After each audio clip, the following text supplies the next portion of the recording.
Don't leave me Jesus. Jangan tinggalkan saya Tuhan Yesus. Ini bukan dalam arti negatif di mana Tuhan mau meninggalkan kita, tetapi ini adalah satu kerinduan yang besar untuk boleh bersama-sama dengan Tuhan. Sekali lagi, jangan tinggalkan saya Tuhan Yesus. Amin. Kiranya Tuhan Yesus tidak pernah meninggalkan kita. Amin. Haleluya. Hal yang paling menyakitkan di dunia ini ialah ketika kita ditinggalkan orang yang kita kasihi. Tetapi mau tidak mau pasti ada waktu di mana ada perpisahan. Perpisahan itu bisa saja terjadi karena kematian, karena pertengkaran, karena pekerjaan, mau gak mau harus merantau, karena menuntut ilmu, bisa karena ikut keluarga, atau juga karena tidak direstui, dipaksa berpisah, atau banyak untuk alasan lain. Kalau untuk hal yang sedikit, misalnya seperti untuk menuntut ilmu, kita masih bisa berbesar hati dan menahankan rasa rindu. Karena kita tahu di masa yang akan datang akan ada perjumpaan. Dan inilah yang paling indah di dalam Kristus. Karena sekalipun kematian memisahkan kita, kita tahu di masa yang akan datang akan ada perjumpaan kembali di hadirat Tuhan. Haleluya. Di Firdaus, di sorga yang kekal. Yang sukacita katakan amin.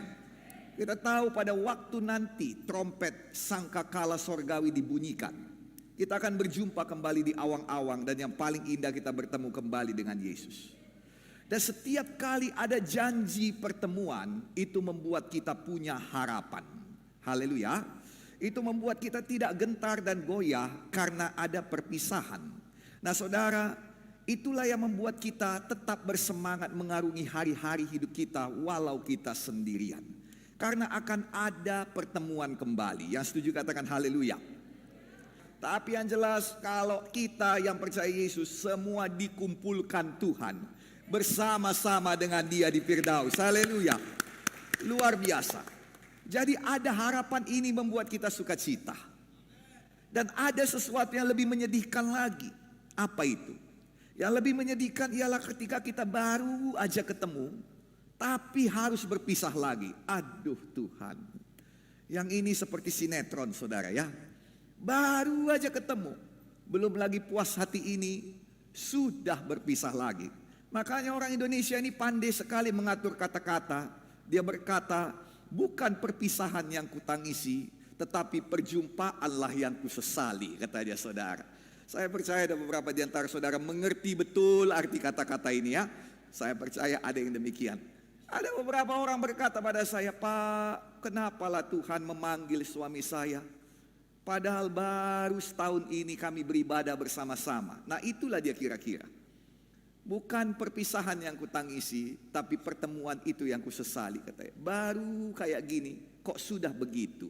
Nah saudara, apapun yang dimaksudkan dengan kalimat bukan perpisahan yang kutangisi, tetapi perjumpaan yang kusesali, apapun yang dimaksudnya itu, pastilah bukan hal yang indah. Pastilah bukan hal yang baik. Tentunya hal yang menyedihkan. Nah saudara, kira-kira inilah yang dirasakan murid-murid Tuhan Yesus ketika Yesus pamit mau naik ke sorga. Nah saudara, baru aja mereka lepas dari ketakutan. Baru aja mereka berani keluar kamar, kata firman Tuhan. Karena sesungguhnya mereka gak berani keluar kamar. Mereka mengunci pintu rapat-rapat. Mereka tidak mengizinkan siapapun masuk. Tetapi Yesus bisa masuk dan menunjukkan dirinya. Terutama bagi si Thomas yang gak percaya. Tuhan Yesus berkata, ini aku Tom. Bukan siapa-siapa. Ya saudara kasih dalam nama Yesus, akhirnya mereka mulai percaya. Harapan mulai naik lagi. Nah, saudara kasih dalam nama Yesus, ketika Yesus menyatakan dirinya. Oh ada banyak kali dikatakan Alkitab dia menyatakan dirinya, aku hidup, aku hidup, aku hidup. Nah dengarkan saya, orang yang sedekat murid-murid dengan Yesus. Ketika Yesus meninggalkan mereka, ketika kengerian datang, ketika ancaman datang, ketika perubahan besar datang, masih bisa ketakutan, masih bisa melupakan firman. Padahal mereka KKR bersama Yesus, padahal mereka melayani Yesus, padahal di depan mata mereka Yesus memberi makan 5.000 orang. Orang-orang ini tidak kurang mukjizat. Orang-orang ini tidak kurang firman yang hidup. Orang-orang ini tidak kurang persekutuan dengan Tuhan. Tetapi begitu pun masih bisa takut, dan ini manusiawi. Sayang kalau hari ini ada di antara saudara yang gentar dalam hidup ini manusiawi. Tetapi kita perlu pindah dari manusiawi kita kepada keilahian yang disediakan Tuhan. Haleluya, amin. Kalau kita tinggal dalam kemanusiawian kita, yang mana tidak semua manusiawi ini jahat. Belas kasihan manusiawi itu baik, dan kita harus punya itu juga. Haleluya. Tetapi saudara, kita perlu untuk mukjizat, untuk pertumbuhan, pertambahan, kemajuan. Kita perlu pindah dengan iman kita kepada keilahian Tuhan. Imanlah yang menghubungkan manusiawi kita kepada keilahian Tuhan. Haleluya.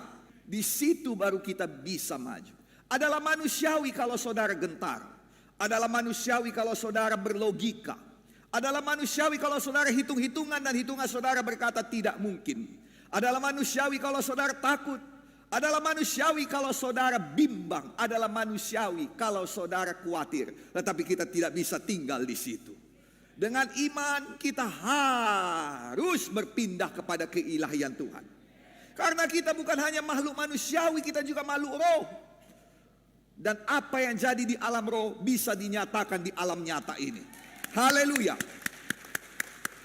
Nah, sekarang untuk berpindah daripada kemanusiawian kita kepada keilahian, ini diperlukan pengertian. Haleluya. Bukan pengetahuan, tapi pengertian. Haleluya. Pengetahuan Alkitab berkata tidak banyak gunanya, dan itu akan stop. Tapi kalau pengertianmu bertambah, apalagi pengenalan akan Tuhan bertambah, pengenalan, pengertian akan firman bertambah, itu akan menjadikan saudara orang yang beriman. Dan Alkitab berkata dengan iman tidak ada yang mustahil. Haleluya. Dan Tuhan Yesus sekarang ini tidak memberikan satu hype setelah Yesus bangkit dari kematian.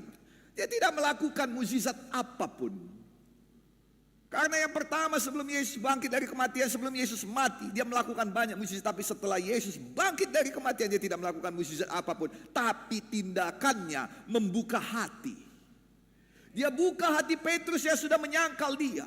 Sehingga Petrus menangis dan berkata, "Engkau tahu Tuhan, dengan segenap hati aku mengasihi." Masgullah Petrus dikatakan. Itu berarti hatinya tersentuh. Yang mengerti katakan haleluya. Engkau tahu Tuhan aku mengasihimu. Dia bukakan mata hati orang yang berjalan ke Emmaus. Dia bukakan mata hati daripada Paulus. Sejak Yesus bangkit kembali sampai hari ini, dia mau membukakan mata hatimu, mata hatimu, mata hatimu, mata hatimu, mata hati saya. Mengapa? Dia mau mengatakan dia hidup. Dan dia hidup melalui firman yang disampaikannya padamu, dan pada saya. Hari ini firman ini mau mengatakan Yesus hidup dalam hatimu. Yesus hidup dalam kehidupanmu. Yesus hidup di GKI. Haleluya. Yang mengerti katakan amin. Itu sebabnya saudara harus kita perkatakan yang benar. Sampai hari ini masih banyak hoax di mana-mana. Dan Tuhan menunggu kita memperkatakan kebenaran. Kebenaran itu datang dari mana? Dari pengertian kita. Kalau kita tidak mengerti juga bagaimana kita bisa memperkatakan kebenaran. Kalau kita mengerti hal yang salah, bagaimana kita bisa memperkatakan kebenaran. Sekarang mereka sudah mengerti. Mereka sudah sadar Yesus betul-betul hidup. Dan saya berdoa saudara juga sadar Yesus hidup hari ini di dalam hati saudara. Haleluya. Saudara, berkali-kali Tuhan Yesus sudah kasih tahu. Tetapi dia lupa. Dia tidak ingat. Karena bukan itu yang diinginkan hatinya. Karena memang hatinya tidak punya interest ke situ. Karena hatinya memang tidak tertuju pada firman. Tapi sekali ini, ketika datang kesusahan, datang goncangan, mereka sadar bahwa sebenarnya Yesus yang mereka butuhkan. Yesus meninggalkan mereka sekejap. Mereka sadar Yesus yang mereka butuhkan. Dan ketika Yesus mau berangkat lagi, mereka berkata, "Jangan tinggalkan kami ya Tuhan." Tapi Yesus pergi supaya dia dapat menyertai kita selama-lamanya melalui Roh Kudus-Nya. Tadinya mereka lupa, sehingga pada hari Minggu pun hari ketiga Yesus bangkit, mereka pergi untuk membawa rempah-rempah, mau meminyaki Yesus. Tetapi saudara, sekali ini mereka tunggu karena sudah berubah. Ada pengertian. Mereka tahu firman gak bisa gagal. Kalau hari ketiga dikatakan bangkit, pasti bangkit. Kalau Yesus berkata tunggu, tunggulah. Pasti akan datang sesuatu. Dan puji nama Tuhan, memang firman tidak pernah gagal. Maka nomor satu, sadarlah dan mempunyai pengertian. Terbukalah mata hati. Dengarlah dari Tuhan. Haleluya. Nah sekarang apa yang perlu kita sadari? Sadari sepenuhnya Tuhanmu hidup. Kita punya Tuhan yang hidup. Satu-satunya pendiri agama yang gak ada kuburannya. Satu-satunya pendiri agama yang kita tidak bisa berziarah ke kuburannya. Haleluya. Haleluya. Semua punya kuburan. Tapi Yesus gak punya kuburan. Kuburnya kosong. Lukas 24 ayat 1 sampai 3. Pagi-pagi benar pada hari pertama minggu itu, mereka pergi ke kubur membawa rempah-rempah yang telah disediakan mereka. Kasihan. Mereka mendapati batu sudah terguling dari kubur itu. Dan setelah masuk, mereka tidak menemukan mayat Yesus. Enggak ada Yesus di sana. Kenapa? Dia sudah hidup. Dia sudah dibangkitkan.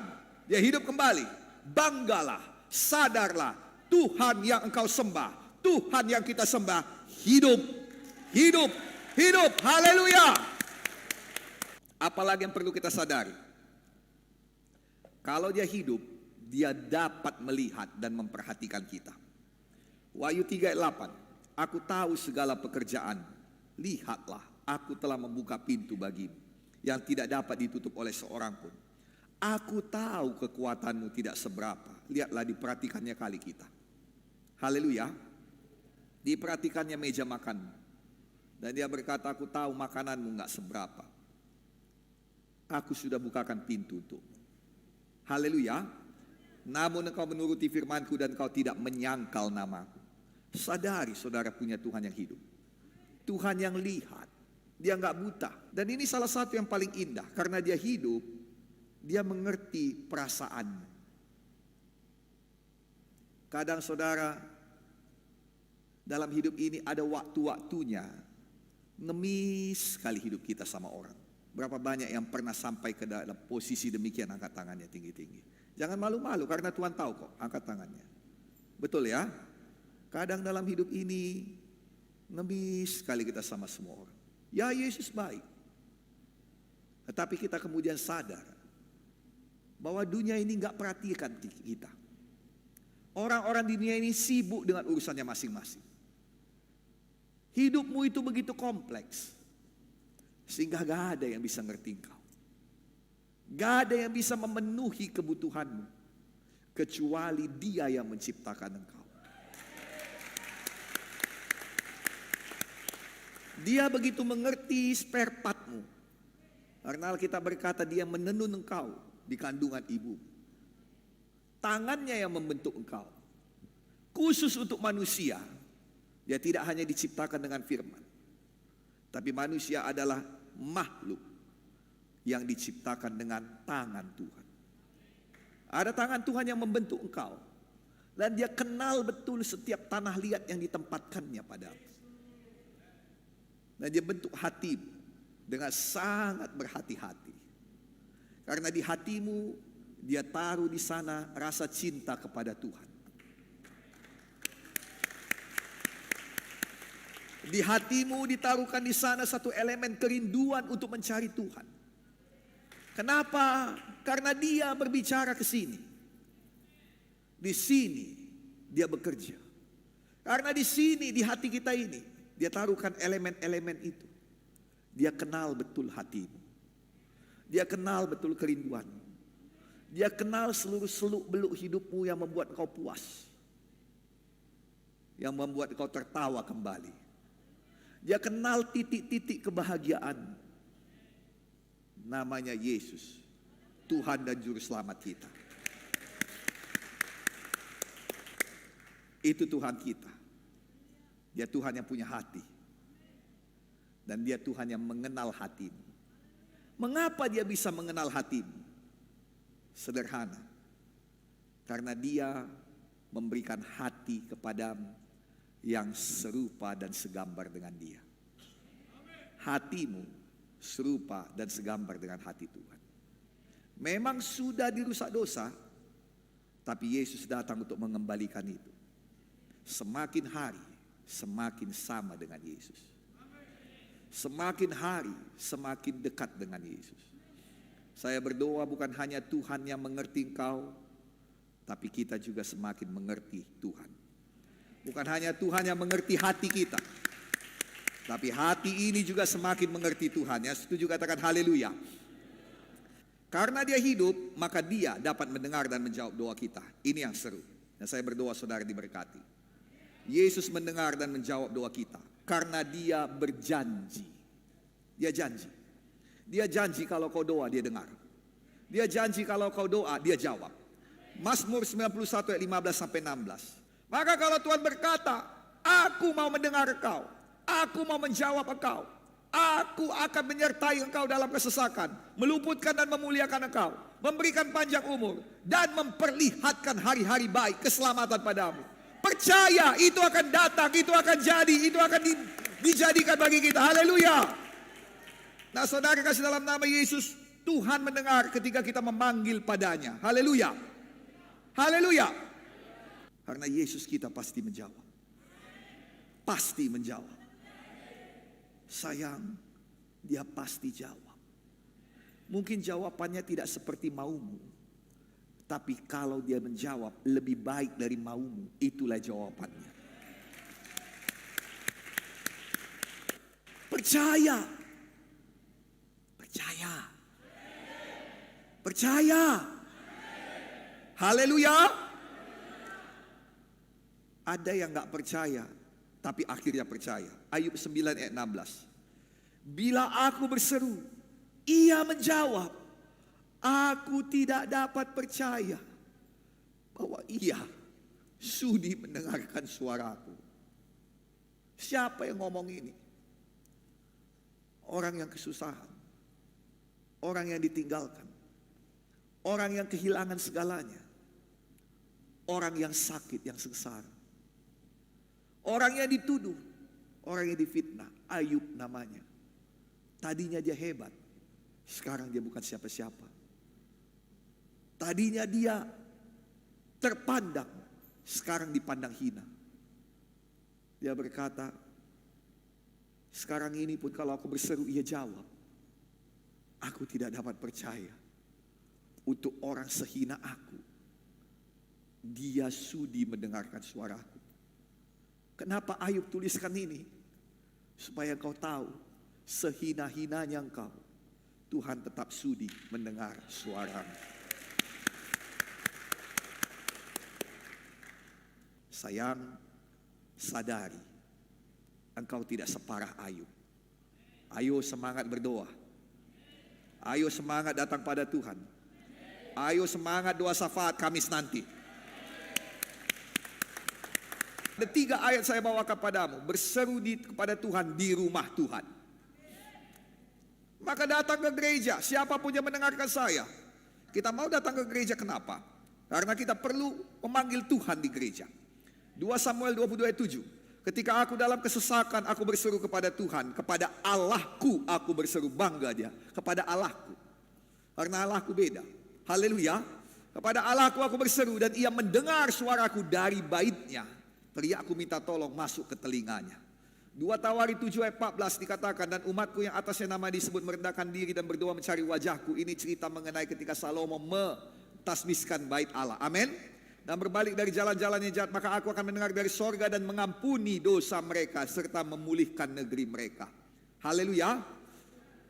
Mazmur 18 ayat 7 sama seperti 2 Samuel 22 ayat 7 tadi. Dari baitku aku akan mendengarnya. Teriakku minta tolong padanya sampai ke telinganya. Nah saudara, 3 ayat ini berkata di baitnya, di rumahnya. Nah saudara, memang rumah Tuhan ada 3. Yang pertama di sorga. Dia mendengar di sorga. Haleluya. Yang kedua di hatimu. Dia mendengar dari hatimu. Yesus tidak jauh, Dia dekat di hatimu. Dan yang ketiga di rumah Tuhan ini. Yakub berkata, alangkah dahsyatnya rumah ini. Ini adalah pintu gerbang sorga. Ketika engkau ada di rumah Tuhan, maka paketmu sudah sampai. Ada malaikat yang membawanya masuk ke dalam kehadirat Allah. Dan malaikat lain juga atau malaikat yang sama akan datang keluar lagi untuk membawakan jawaban doanya padamu. Dan ini memang janji Tuhan. Kalau kita berdoa di rumah Tuhan, engkau tidak selama-lamanya menangis. Lihat Hana. Hana menangis terus, menangis terus, menangis terus. Kenapa dihina? Kenapa Hana menangis? Karena ada hal yang dia tidak bisa lakukan. Dia sudah lakukan tapi gak cukup. Gak cukup sumber dayanya, gak cukup kemampuannya. Dan dia datang ke rumah Tuhan dan di sana dia menangis dan Tuhan berkata, aku hapus air matamu. Aku menyertai engkau dalam kesesakan dan aku akan memuliakan engkau. Dan Tuhan jadikan itu. Dan dalam Yesaya 30 ayat 19 ini indah. Dengar, sungguh hai bangsa di Sion yang diam di Yerusalem. Yerusalem artinya rumah Allah. Haleluya. Engkau tidak akan terus menangis. Tentulah Tuhan mengasihani engkau apabila engkau berseru-seru. Pada saat ia mendengar teriakmu, ia akan menjawab. Apa yang terjadi kalau kita berseru pada Tuhan pada masa kesesakan? Yang pertama, Mazmur 118 ayat 5.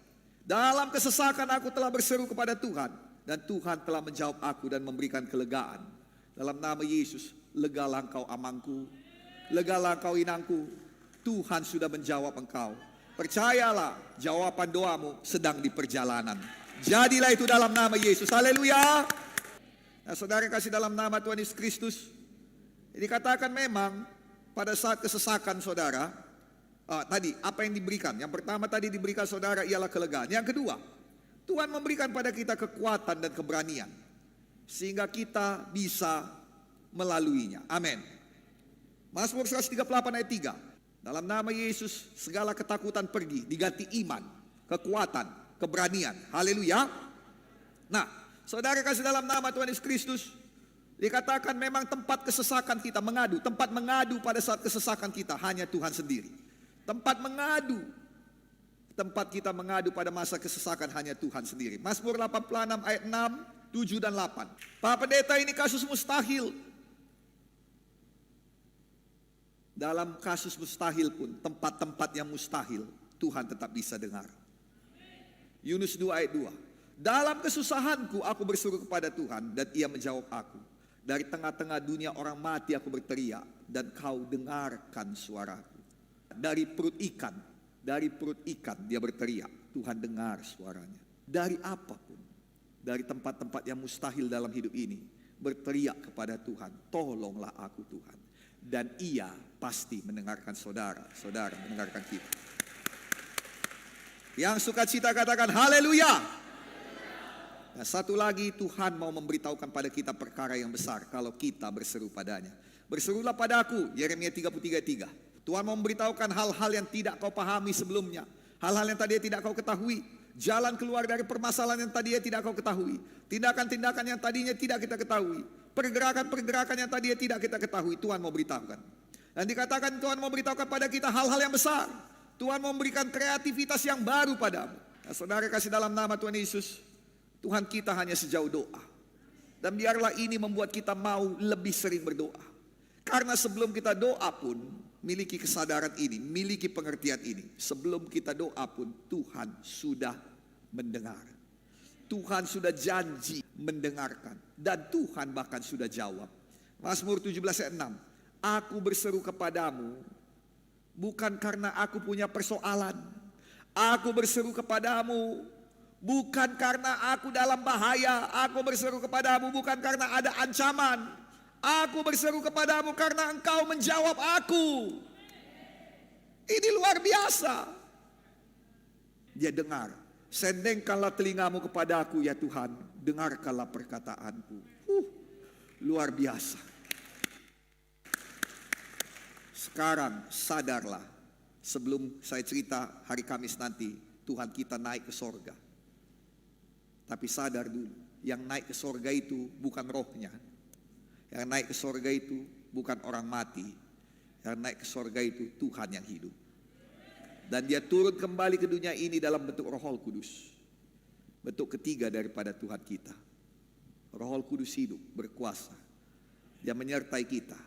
Dan dia berkata, aku menyertai kau sampai pada akhir zaman. Sadarlah.